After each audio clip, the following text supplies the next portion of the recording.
Welcome to another Figure Week, Hard Surface Week, Organic Week.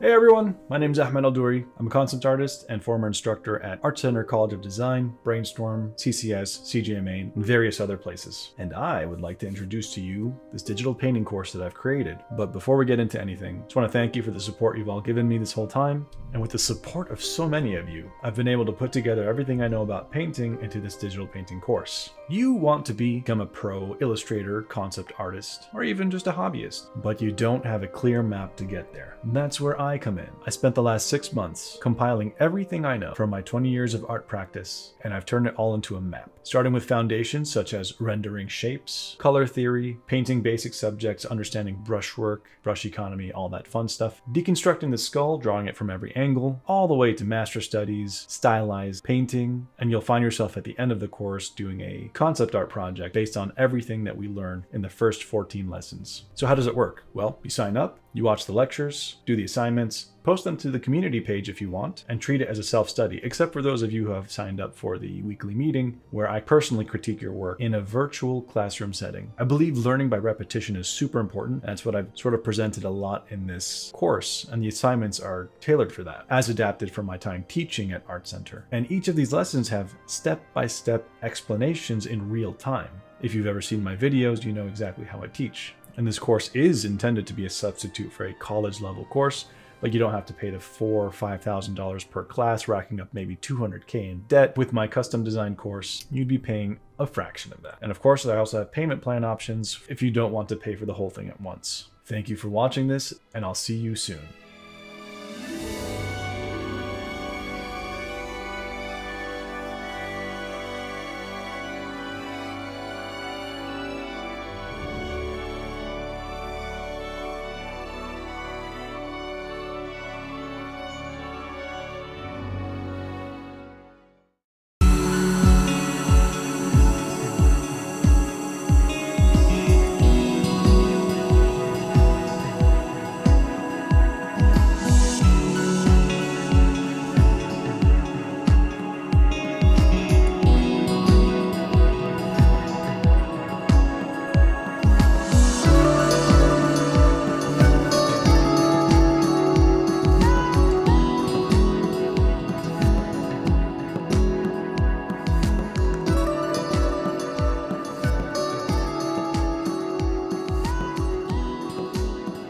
Hey guys, welcome back to Digital Artcast. Thanks again for stopping for another episode. As always, with these episodes, I want to start just by saying, wherever you are in the world, I hope that you're doing well and you're staying safe with projects and staying inside. And if you can't, just be as safe as you can. You know that the world is shit the bed at the moment, and it's a bit of a nightmare. But hopefully, these episodes are keeping you calm and a bit safe and a bit happy that there's someone else in the world going through what you're going through. But yeah, so episode wise, throughout the Artcast tradition the last 5 years, we've had on many types of different types of people, where we've had developers on, we've had artists, 3D artists, 2D artists, tech artists, audio directors, loads of different kind of persuasions and disciplines. And today we're kind of breaking the mold, and I don't want to say it's a complete departure from what we usually do, because it is still within the realm of the game industry. But today we're interviewing someone I don't think I ever thought would come on and chat to us and take time to explain his journey as well. Mr. Danny O'Dwyer. What's happening, Danny?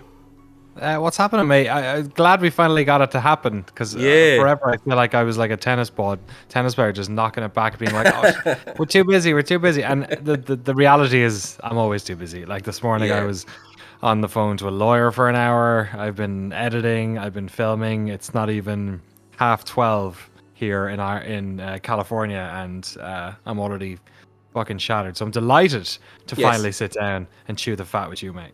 Yeah, it's good. It's interesting, I think, when patrons reach out, because you're always in that headspace of, is this like a legit person or is this a psycho? Am I going to die? Like, am I giving my details away to people? Like, what's going to happen? But yeah, I've been a fan of yours for a long time now, and yeah, I think you were one of the first people whose documentaries I was really paying attention to, because quick kind of history about me, like I was an engineer till I was 29, and through watching game video documentaries, I ended up leaving my safe and secure, well-paid job to go back to university to study art. And Fair play. 8 years later, here I am working in the industry. So Yeah. It's a journey that's been fueled by documentaries. I think even one of the first ones that I watched was the 2-player production stuff that Double Fine done. So like, yeah, that was because I was a backer on that originally on Broken Age, and Me too. Yeah. It's Super series. It's probably still the best like embedded. Like we tried our hand with Hades, but you know they're there day in day out, and they have such an insightful series. So yeah, I was right there with you. I was a Kickstarter one on that too. Yeah, I mean, like, well, Paul's working with him now. He's a developer on. I think he was exclusively working on Psychonauts too, right? He's in the weeds. I mean, I remember watching when they done the Amnesia Fortnite documentaries, and he was pitching ideas, and I was like, guy's got some skills, like, he knows how to build games. So yeah, it's crazy. But yeah, so I mean, and yeah, backed with you guys on Patreon for a while, and tried to, as much as I could afford at the time, because I've only recently, within the last 3 months, got my first full-time gig after freelancing for a while. So yeah, it's been a bit of bittersweet, but yeah, I've actually got money now, so I've been like, I can pay for the good tiers and get my name on the credits again. So well, it's like we always feel like it's so hard to do any type of work where you're asking people, especially when it's a creative field, and you know, every one of us has been a starving artist at one stage. So it's like, it's always hard to ask people to chip into something like this when it's like, you know, I feel like very few people in creative fields start with a bunch of money in their back pocket. Like it comes with the territory, right? You're sort of building back up. It's not like going to business school, or even like, it depends, I guess. If you're in computer science, you can kind of maybe get in there a little bit better, but like if you're in journalism or any sort of like artistic field, you're always, there's a time there where you're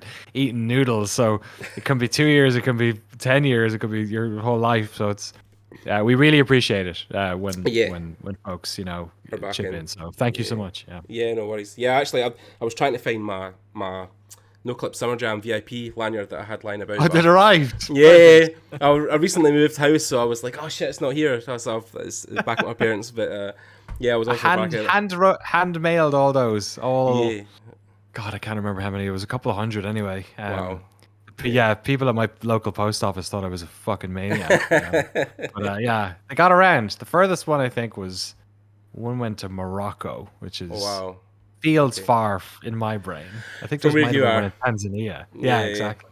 Yeah, no, I think it's a weird thing when you're trying to build this thing of a freelance life and sustainability, because coming from an engineer background, like, you know, the paycheck would come in every month and you wouldn't have to worry about where your money was coming from.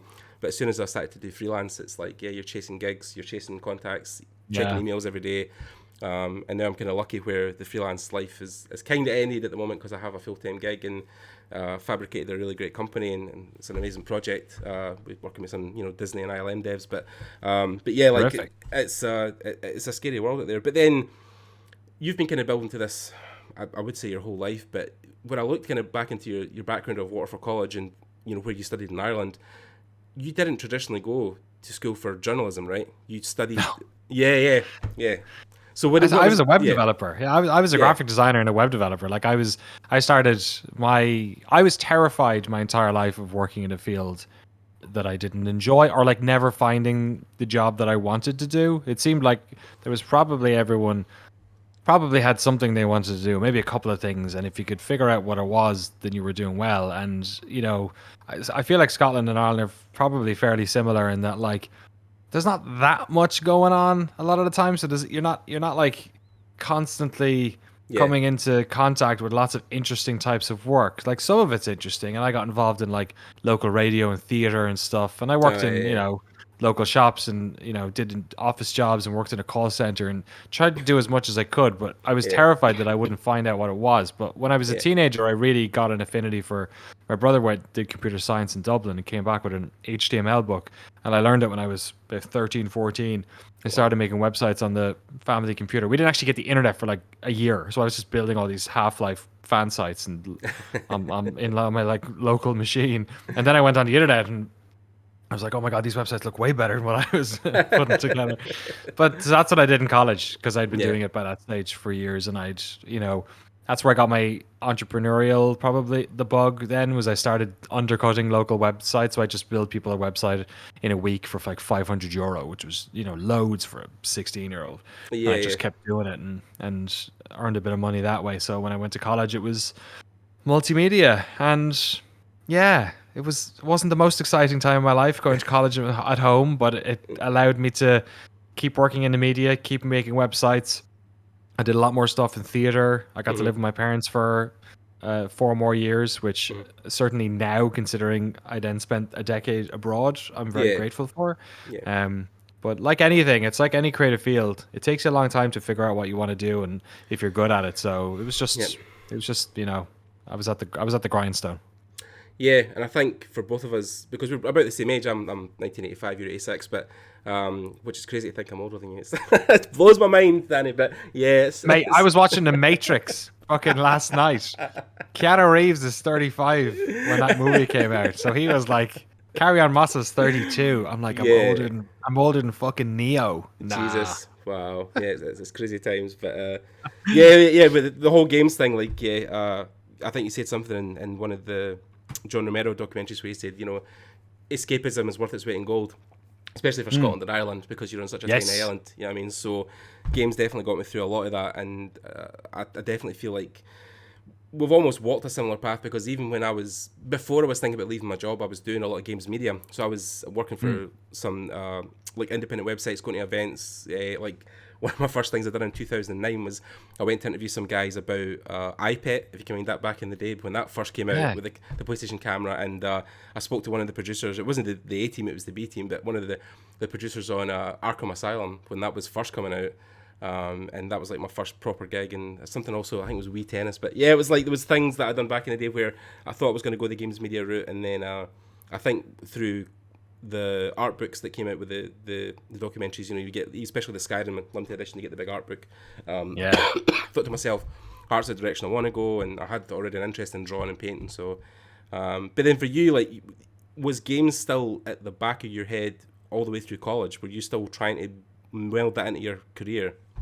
I don't know when the flip happened where I thought, oh, maybe this is feasible, but like probably similar to what you're saying, right? Games did feel like a really important escapist thing, and I don't know if like because there is a hub in Scotland, right, around Abertay and Dundee and all the DMA and Rockstar stuff. So so at least there's that, and not that I was necessarily thinking about going into development, but outside of that, there was none. There's you've got some of the the Consolvania crew are from Scotland as well, so like you've got some of the best games reporting ever done. Oh yeah, up there as well. Video Gaiden, but like it's not it's not there's not loads of it, right? So it still seems far away, and in Ireland it felt far away. So I think the thing that like made me think that it was possible was when I first went onto the internet, I basically typed video games into Google and I found GameSpot and IGN, and I thought IGN looked I hated the design of the website, and I really liked the design of GameSpot. So I was like, oh, I'll stick on GameSpot, and I made an account, and then suddenly, slowly over the years, I'd use it to like, I'd try to do some reviews, or I was uploading video to it, which like not many people were, just like silly little videos, and they're all lost to time now, unfortunately. And then I had a blog on there, and then they had an emblem system, which meant that you could, if you wrote a blog, and only certain users got it who were like not fucking around, basically. But if you tagged it as an editorial piece, it would go on the front page, like on the sidebar. It'd be like community corner, but you're on the front page of like a website that was getting like, I don't know, like 40 million impressions a day. It was insane. It was insane. It was like it was videogames.com, So from there, I started getting a little bit of, like, I felt like I was somewhat connected to a world, but then I was like, I'd have to move to America. You can't move to America. It's impossible. Right. And then after a while, I realized that, like, oh, there was a couple of English guys who worked in the San Francisco office who had worked for the London office. And I thought, oh, maybe that's how you do it. I can move to England. My sister lived in England for years. My aunts in England. I know England. I like it. I've Right. never lived in London. I have friends there, but like maybe I could do it. Mm-hmm. And so I was always like, I was doing my college stuff. I was doing my radio stuff. I was doing this game stuff. I was trying to figure it all out. And then it was when I went to live when I finished college, I applied for a job at GameSpot UK and they flew me over for the interview and I didn't get it.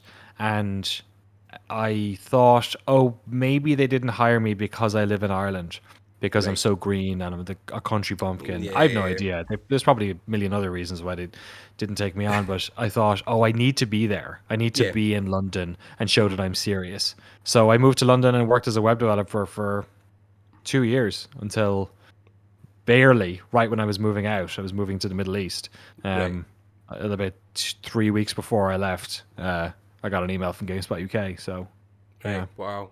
And then, so that was your hub before you went to California, right? So there was a gap obviously between hitting London and hitting America. Like, was that like a long span? Was that years or months or? Yeah, 2.5 years I spent at GameSpot UK, and I lived there for about 2.5 years before. So I spent about 5 years in London, and half of that was at GameSpot UK. And I'm pretty quick, like about a year after I started in the UK, I had kind of convinced the management in the US to bring me over, and then it just takes a long while. You have to go through a lot of visa stuff, and there was a management change at one stage, but it kept going, and but eventually it did happen.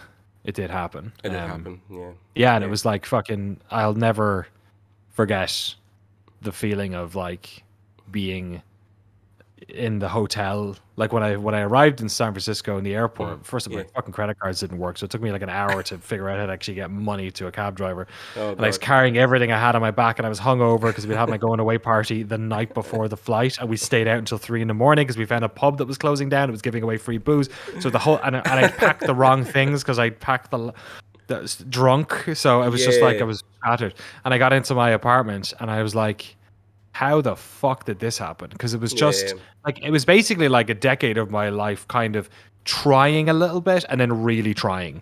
Like this was my reason to be for years and years and years, and then to actually pull it off felt like ridiculous. And it's probably the thing that like keeps me working hard these days, is that like it is ridiculous that this happened, and I'm never going to take any day of this for granted, because there's a world in which I was still working at an AOL call center in my hometown, you know, and you know it's honest work, but it's I wasn't able for it, so you know, I'm very grateful.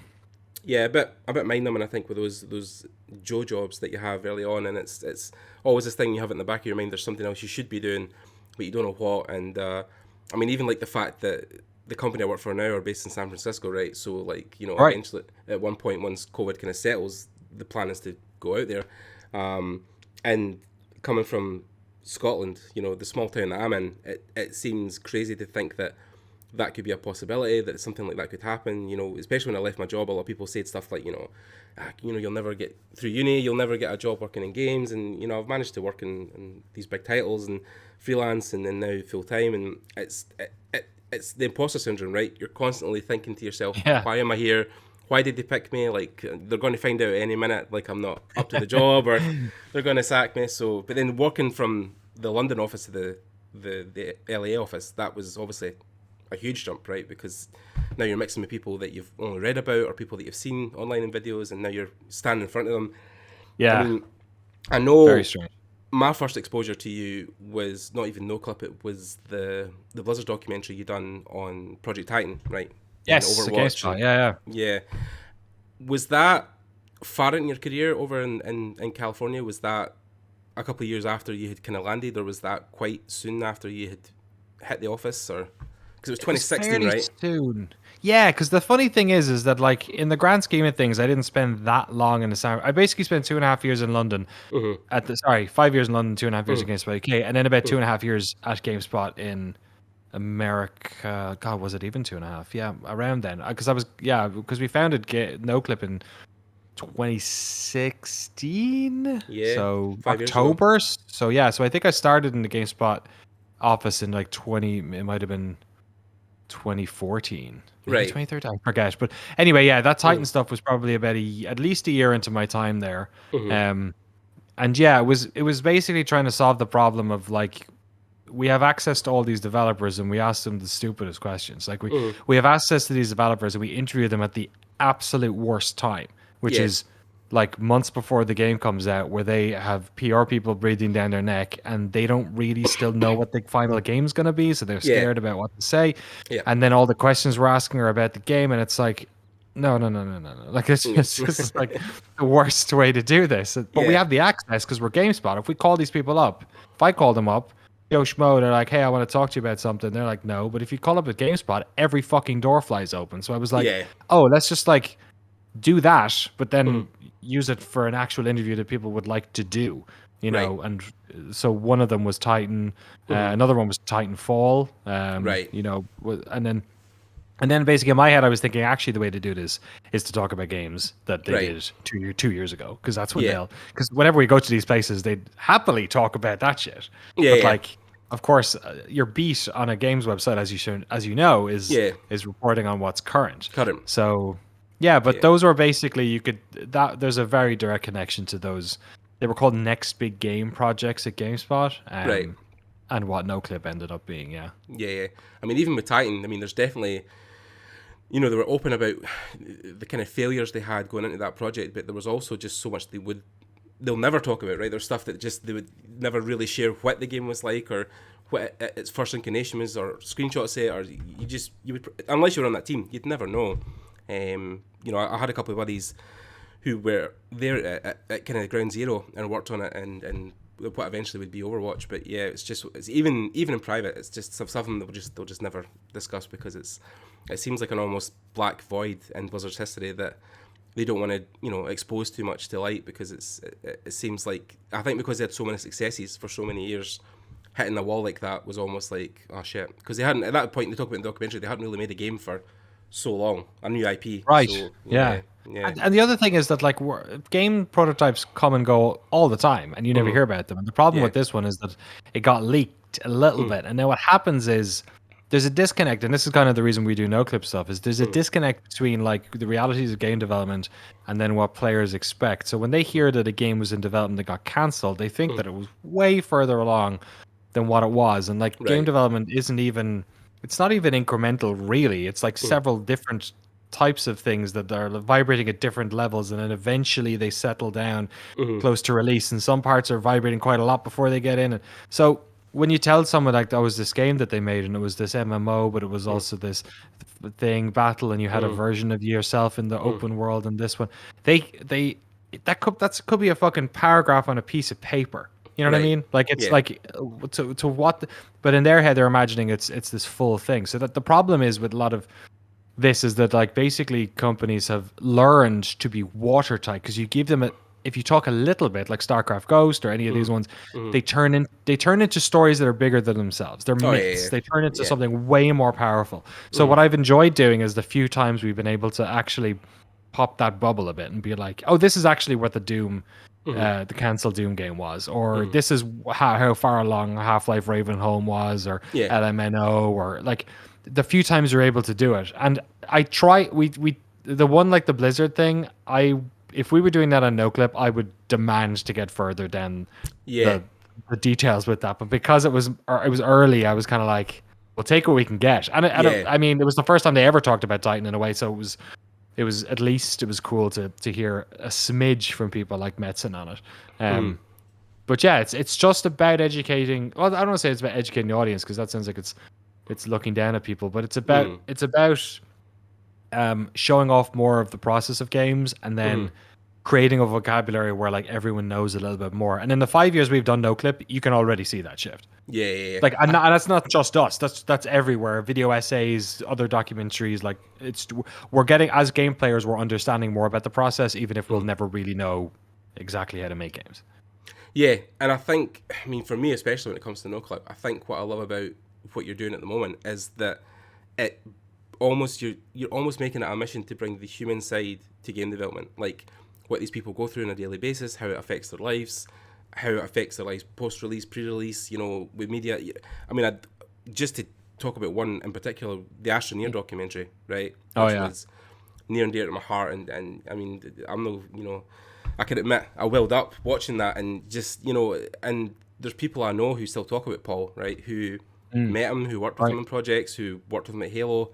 One of my mentors at the moment in 3D, he's at 343 at the moment, and knows, and they still speak about Paul and his work, and I think just seeing that whole thing unfold, and because I didn't know the personal story obviously of what happened, and watching it, line by line, especially that bit in the documentary where it's just like, and then Paul died, and I was like, okay, and it's got to be difficult, right? To do these kind of things is obviously opening yourself up to ridicule when you're interviewing people and you try to expose their history and what they're doing.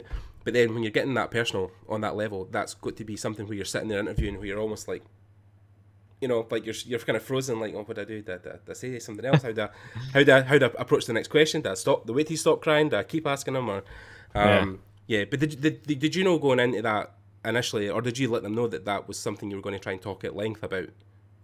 Because of the nature of all that, it was one of the few times where I had to sit down with basically one of the folks there, the guy kind of running a lot of the comms, and was like, all right, how do we talk about this, right? And the reason why is that, honestly, with every interview we do, even if it's just like an indie talking about a game that came out that like will be one of our lower watch things or whatever, like we are still basically telling their story for them. We're taking their story from them in a way, and then we're showing it to the world, and we're crafting it. And there's already a responsibility that exists there, and there's a responsibility in lots of ways. Responsibility to the truth, quote unquote, to the audience, to the person whose story we're telling, to basically get as close to their truth as possible.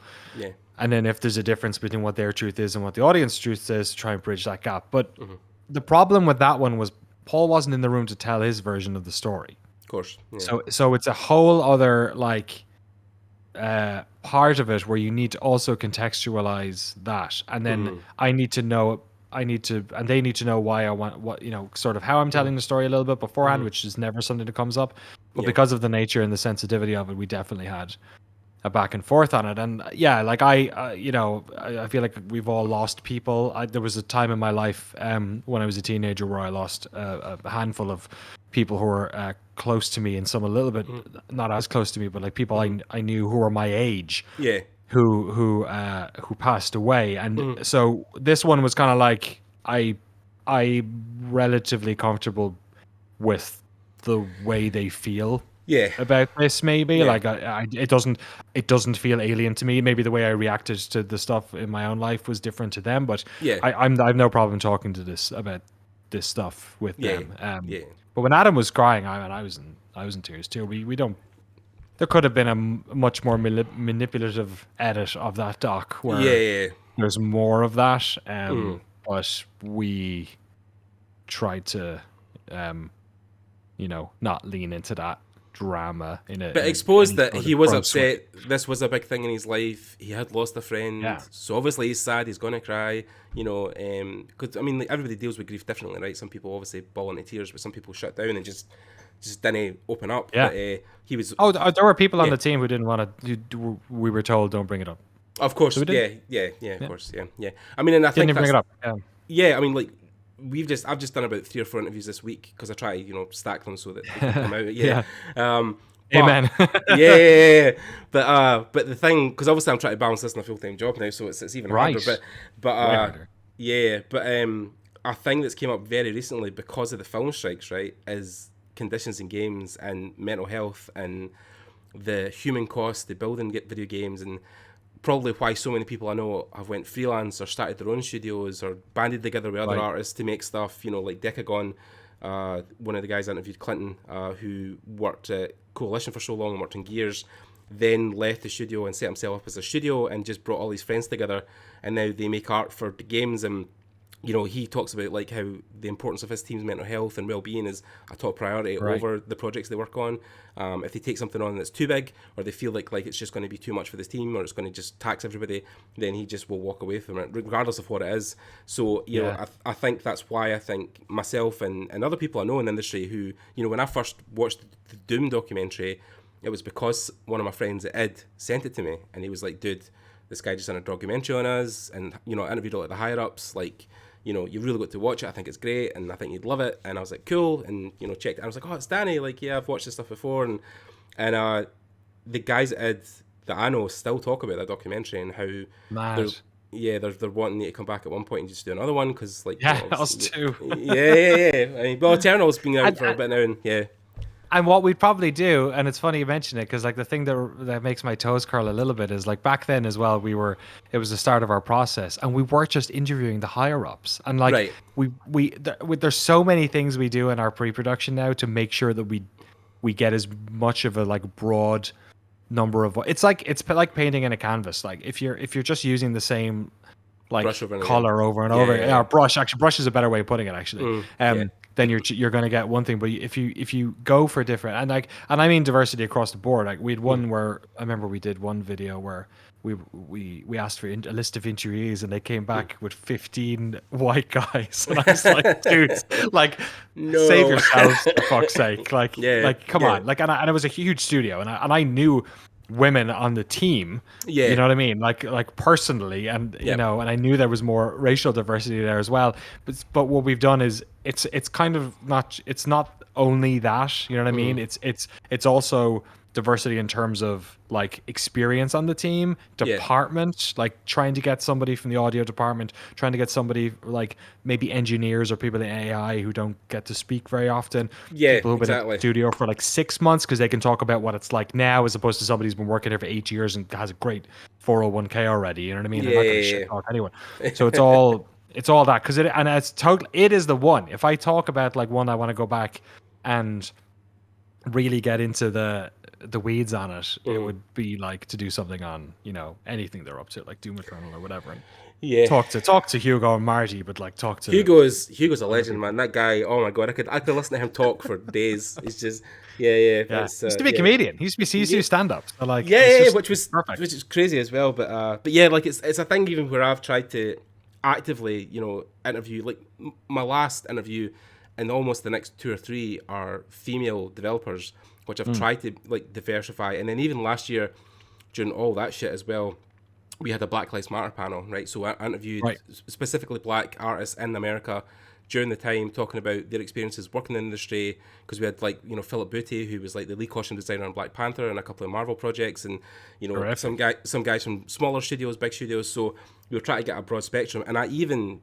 stepped aside and let my friend who is African American host the interview, because I was like, it isn't my place, I think, to speak on that. Like, I'm just going to give you guys the platform, and away you go. And it's always the thing I found, whether it's either black or African American artists or it's female, like I try to publicize that stuff and people just like bite my head off, and it's a nightmare, because a lot of guys that I put the episodes up for just want to hear from the straight white males, and it's exhausting. So it depends as well on what you're telling, right? Because if you're talking about someone's experience with their blackness, then for sure, like having someone who's on the other side of that who can really probably get into the nitty gritty on it, in the same way that if you were entering video game developers, you wouldn't want a music journalist doing it. You know what I mean? Like, outside of the sort of ethics of it, there is actually a like pragmatism to the point, right? But then it also, like for us, for instance, one of the things that has been really important in the work that we do in relation to keeping up that diversity is also not making the diversity the focus of the interview. Because like for years and years and years, it was like, women in games panel at PAX, or, diversity in games panel. And that's when you stick all your token people on the panel and say, I've done my job, and then walk away, right? So like, and it accounts in all the other ways too, right? Where you have to like, we don't, unless they bring it up, or the project or the story or the game in some way. Like if you're interviewing an African American costume designer who worked on Black Panther, like obviously that's the place for that. If you're if you're talking to like a female exec at a company, or somebody who's lower down in the company, like what do they want to talk about? If it's the exec, then it's probably her job. It's probably like the career progression that's happened. It's the ways in which her job impact the product. If it's somebody lower down. It's probably their experience in college, how they worked, what it's like being on a team. You know what I mean? Yeah. And if they bring that aspect of them into the conversation, to at least be aware of it. But yeah, not to just tokenize people in that way, because you can end up, and I think a lot of people did that once like a lot of us started like realizing our responsibility as reporters or podcasters or whatever. I think you do end up like overcorrecting into this way that is just kind of gross in a positive way as opposed to gross, you know what I mean? So finding that balance has definitely also been, you know, everything's a learning curve, and you know, I don't feel any badness in not knowing in the past and knowing now. You know, it's part of growth.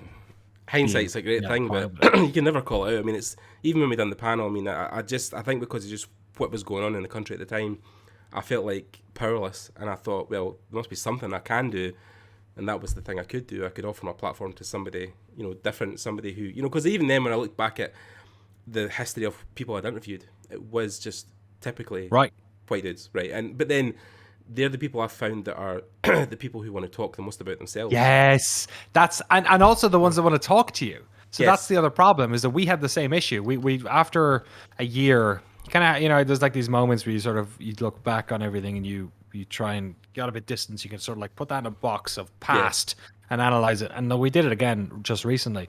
And you can analyze it in loads of different ways: the cost of production, the quality, the length of videos, the thumbnails, or whatever it is. And one of the things that came up in our first ones is that we had shocking diversity in the first year of our docs, and that's why it came up. And I reached out to basically people and was like, what do I need? What do I not know? I don't know about this. And one of the things that came up was, of course, if I'm first of all a white guy already, I'm going to hear from more people like me. But also, just in general, it is harder to get people who are marginalized.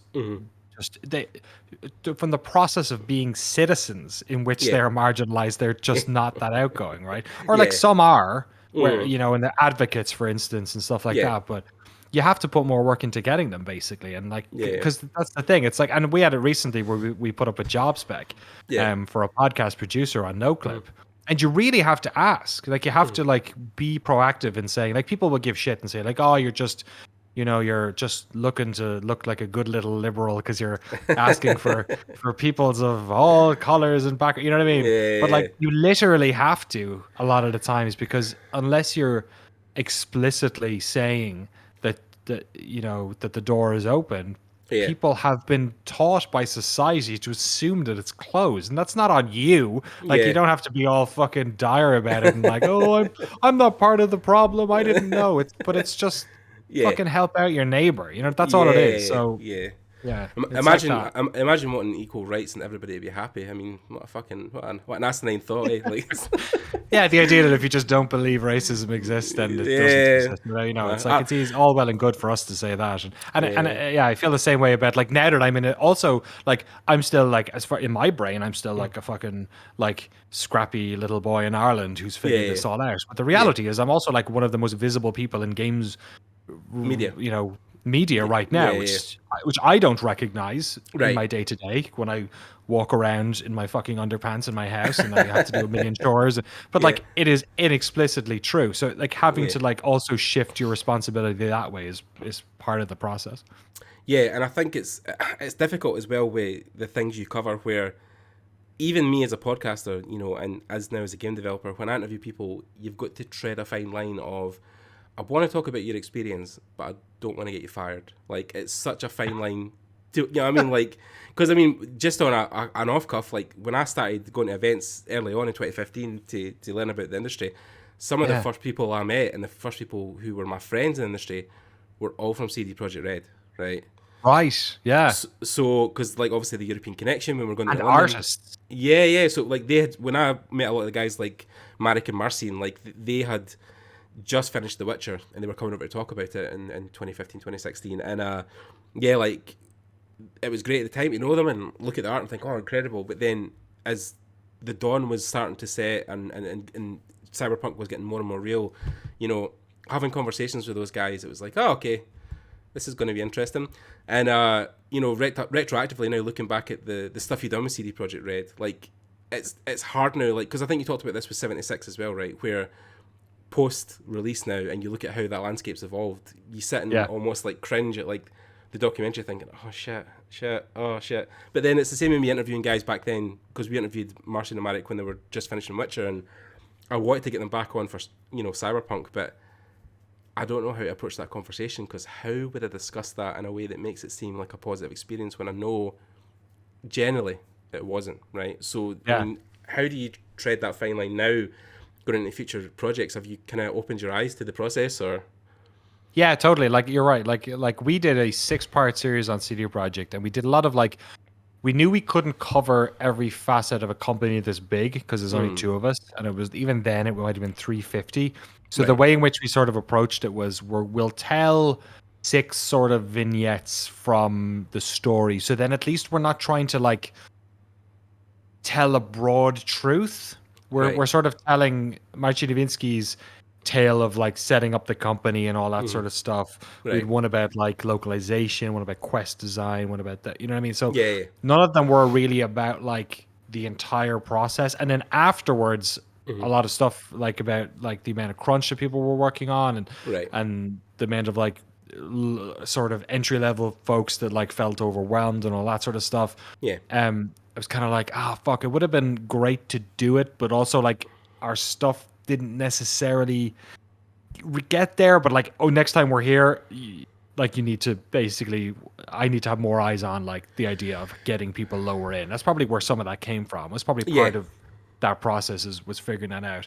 So I'd love to be able to tell you, I feel like we should talk again, like if anything happens, but I've still know a bunch of the folks over there, and like last year, the conversation before the game was like months and months and months and months before the game was coming out, we were already in some sort of process on like, okay, if you guys want to do something, we need to be like sort of in at this stage a little bit and like doing some stuff. And then I ended up like having a bit of input on some of that in a way that I can't talk about yet, but we basically COVID fucked everything. So, but I'm hoping that in some stage in the future, hopefully not too far, but like probably, you know, I'm not going to a studio in this year anyway. No. Hopefully it's 2022.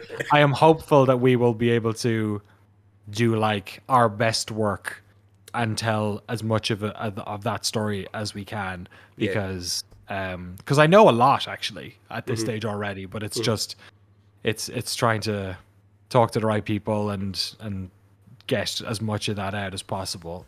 Because I think the story of what happened there is it's like there has been really good reporting, which is very accurate. But I also think that that you could go deeper on like process, and there's a lot of learnings from that that would be worth going into. And I wish I could say any more at this stage. And I'm not promising anything, but I do think it's something that is like high on our list of stuff to do. I mean, it's definitely one of those things where I have enough conversations in my head that I could sink a ship about things I know that I can't talk about. But like, it's totally, I think it's just in a couple of years' time we'll probably maybe get one of those looking back stories and you know, what were maybe the mistakes they made and stuff they done wrong, like the Titan documentary, like what was the failings, what did we learn? But then because it's still so fresh, it's so raw, you can't quite just at the moment.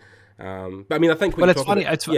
And it's different for them because like because that's a publicly traded company, right? Where also the top brass owns stock, so you're dealing with a totally different, like, you know, I don't give a fuck. I'm from like, I don't have a shy bone in my body, so I never care. Like, none of this stuff intimidates me. Like, I'll talk to the higher ups as much as I'll talk to entry level people, and I'll have the same level of respect, and I won't just be intimidated one way or the other. But like, but I also know that like the reality, you're dealing with a different level of caution. Whereas like, for instance, this week, I can't tell you unfortunately which game it was, but we were talking to a single developer who had released a game fairly recently, which has had like mixed response to it. And we really got into the weeds on all like the stuff that the review said, why it was the way they were, how they anticipated it, but ultimately had to make this hard call and this one, and like feels weird about this part and bad about this part, but relieved about this part. So people, it just some people are able to deal with the fallout sooner than others, and also if there's fewer of them, it just makes it easier. Whereas a company like CD Projekt, that's like 800 people, the project took like 7 years to make. There's all this money involved. There's people like who left the company, who got a management position that worked here. You're dealing with a lot of different like stakeholders, and you just have to be aware of it. Yeah, and I think it's like we talked about the human element of games making and what that entailed, and I think that's why I've tried to strive and interview as many people as I could on the lower end of the spectrum. I mean, like, obviously, even with the Supergiant documentary, right, you were interviewing a lot of the guys at the top end, or some of the guys who founded the company. But when I interviewed Darren Korb, I was almost wanting to interview him at one point because I saw what he was doing, and I thought I want to dive deeper into what he's really building there. And Darren's a great guy, and everything that he's done for the soundtracks for those games is phenomenal. And as an artist, I couldn't really maybe overlap about what he was doing and try to ask him some questions that I thought were relevant. But when we started to talk, so many things just clicked, were like production wise and process and how he brainstorms or thinks about stuff early on. It was just so similar to me. And one of the biggest things, having some friends at Sony Santa Monica, we always talked about the documentary was great, the God of War documentary, but it did feel like they were missing out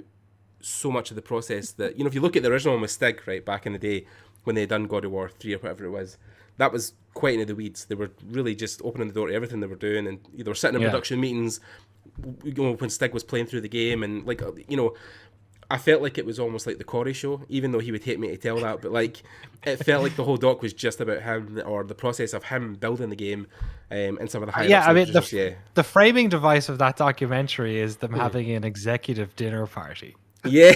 And it's not a criticism because I really like the doc. Yeah, exactly.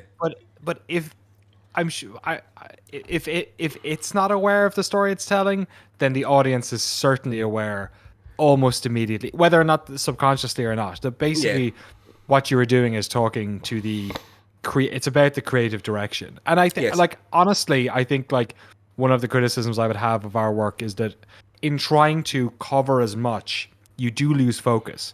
Yes. And there's an element of Noclip stuff which is we're not 100% filmmaking. If we were, I'm very much like in love with the like Herzogian form of documentary, which is that you can lie as much as you want, and he lies everywhere in his documentaries. Right. It's full of embellishments. But as long as he is doing that in service of a greater truth. And some people hate that. Like when they find out that like this was set up, or this was this, or this quote is completely made up. He does this thing where he starts his documentaries with quotes from people that are completely fabricated. Like it's so in your face, the lies. Yeah. And that's one end of the spectrum, right? And then there's the other side, which is the very much Ken Burns, we are making the video encyclopedia of this historic moment, right? Right. And documentary exists on a plane, and you have to pick where you are. And we're kind of somewhere in the middle where we're trying to give an arc, but we're also like, we probably prioritize accuracy over that a lot. Yeah. That documentary was really good because what it did was it decided it was a movie. And I don't think it lies very much at all, but it decided what it was telling was a story. Yep. About the creative direction of that game, and the business elements of it, and stuff like that. And in that way, it's not a Ken Burns 60-hour Vietnam doc. It's a hour and 45 or whatever it is, a tight hour and 45, which tells a very particular story. But you're 100% right. It is a story about Corey, and it's a story about the performance artists and the acting and that sort of stuff. But the fact, I always found it funny when they had the framing device of them all having lunch at this rich executive's fucking back garden. I was like, well, we're not talking to any texture artists on this one. See them like sitting under the table and they're throwing them scraps like. Exactly, yeah. Just like looking at the table, like, so Dan, do you want to come up and tell us about this tree you made? Like, Dan made a tree. Yeah. Tell me about the tree. Yeah, so it's about the tree. Do you want to keep your job, or I'll pay some crowd in Singapore, a quarter as much to do the job for you.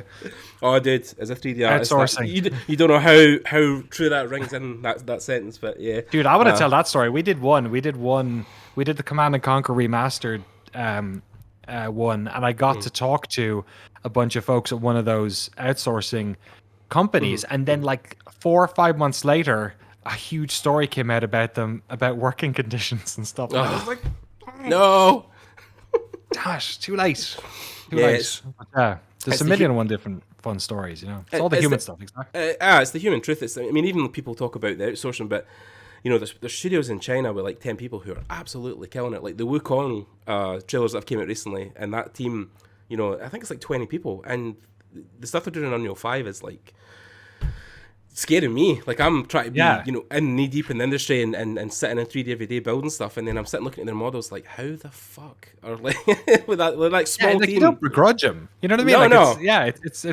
It's like, if anything, it shows the solidarity that should exist between creative people. You know, where you're like, yeah, totally. Like everyone's getting squeezed. You know, sometimes it's a tighter squeeze, or where you are, you can put up with a tighter squeeze because of the way the local economics work. But like, we're all victims of the, you know, of our class, and you know, certainly going independent with Noclip 5 years ago was solved a lot of those problems for me.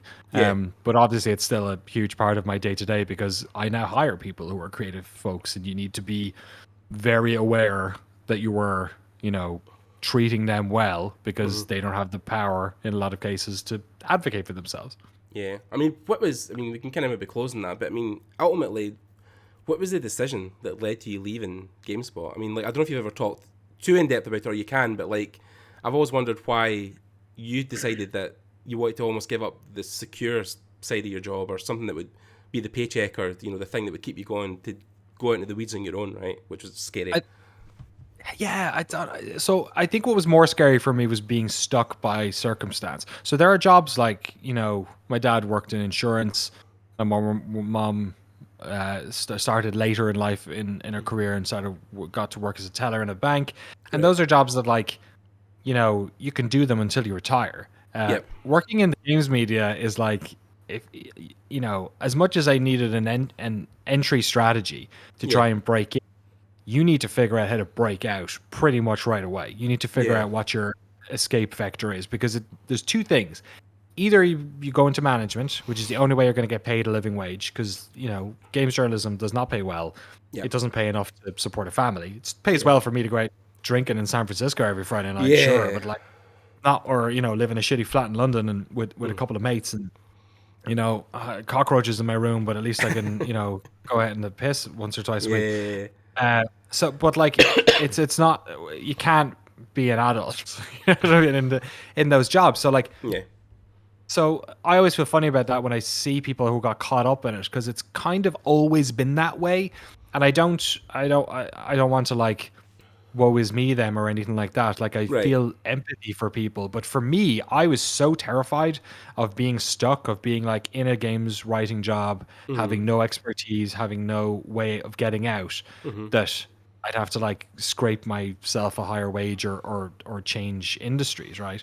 So that's why I put a lot of effort while I was working into building an audience, because I knew the only power you have if you work in games press, seeing people like what happened to Jeff Gerstmann and what Greg Miller was having over at IGN, like, and what was happening on YouTube at the time with like people like Total Biscuit or I guess later on Twitch, that like, if you have an audience, that's your leverage. Like, if you make shit that people care about.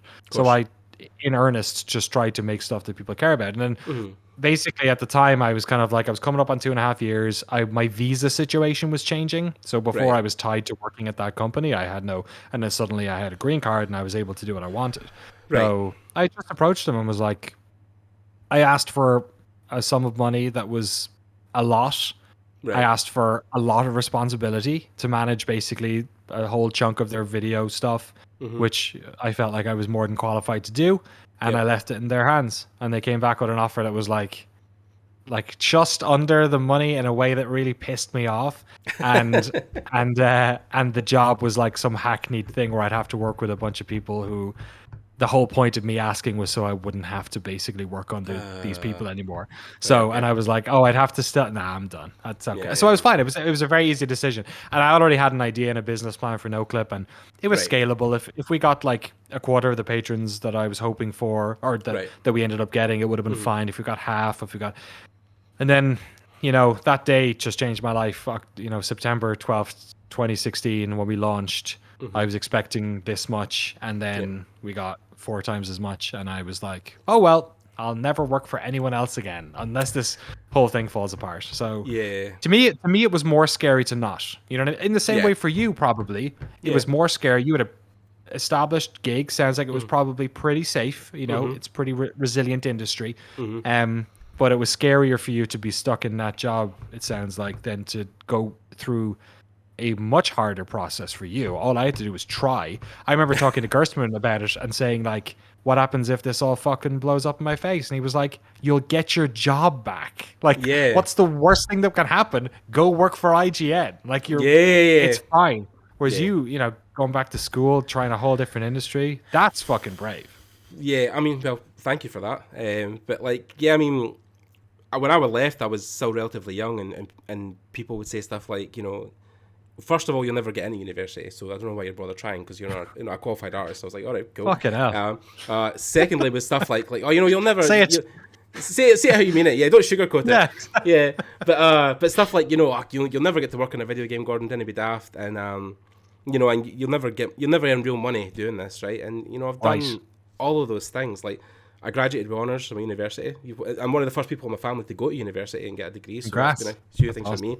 I've run the podcast for 5 years. You know, I interned at Access in Glasgow, where at the time we were working on League of Legends and Destiny 2. And then obviously I've had my name in several game credits, and now I'm working with terrific. That's cool. guys at the moment who are Extremeworks, Disney, and ILM, who are building this new company. We're making an NFT board game, basically, where you buy the cards through NFTs, and then the game facilitates those cards into the game. So I hear Steam isn't going to allow that stuff.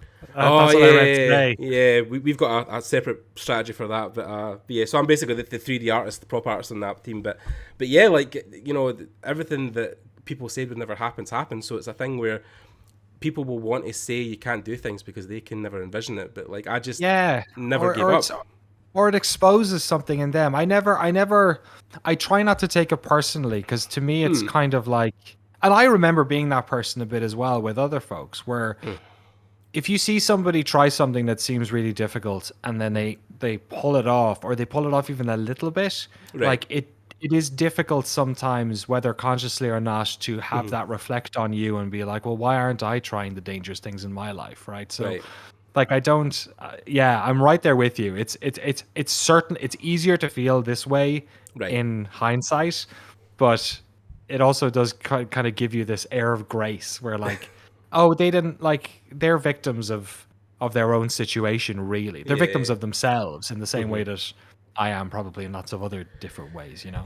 Yeah, I think it's just throwing caution to the wind and saying fuck the haters. That's the ultimate thing you can do, really. And I mean, like, spite is a very efficient motivator. I will say, like, I was very motivated by people saying I wouldn't be able to, or like job opportunities that didn't happen, or people not giving me what I think is fair compensation for my work. Like, there was a lot of like, I'll fucking show you. But at this stage, I'm in the very privileged position of having nothing to prove to anyone, so I just don't give a shit. But then you've worked super hard for it. Like, you've worked hard to get there, and I mean, like, one of the biggest inspirations for me as well is seeing my other friends succeed. But then I remember very actively, because I was in games media early on in my career, and I was doing it very amateurly. I was never super professional with it, but I followed Alana Pierce for many years. Right, Right, and Alana's went from degree journalist to working at IGN, Funhouse, and now she's a paid writer on the Santa Monica team.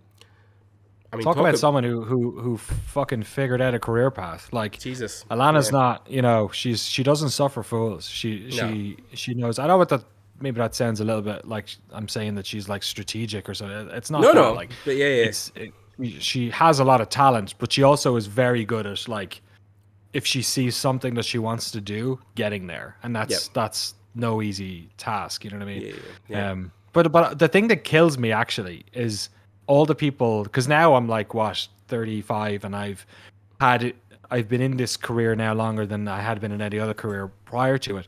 And the thing that I hate is all the people who I worked with along the way who were really good, but just didn't have it, like, maybe a personality that was, or I'm not even sure if it's drive or just whatever it was, an aspect of who they are wasn't compatible with the sort of fucking framework of business and personality that you need in a field, right? The quiet geniuses. And like there's so many of them. And I have friends of mine who were like infinitely better writers than me and presenters than me and folks that were, you know, terrific in other ways, and they didn't break into this industry, or they had to fall out of it. And some of them have actually been way more successful in different fields that like worked better for them.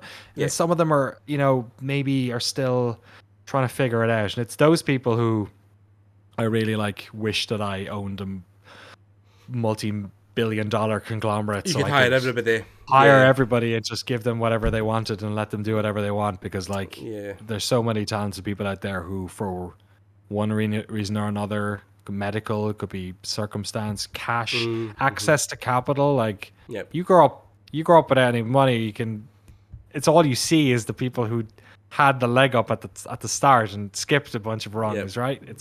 It's that type of thing. So it's difficult. I do feel that way. It's hard now going back and giving talks at universities and trying not to terrify students, like, and talk about, you know, like I'm like, you know, it's took me 8 years. I mean, 5 of those was in education, obviously, but like there was even 2 years post university where I was living off nothing. I had no money, you know, and I was freelancing. I was doing stuff for free. I was trying to get every gig, and the podcast was just my way of just keeping myself sane and doing something.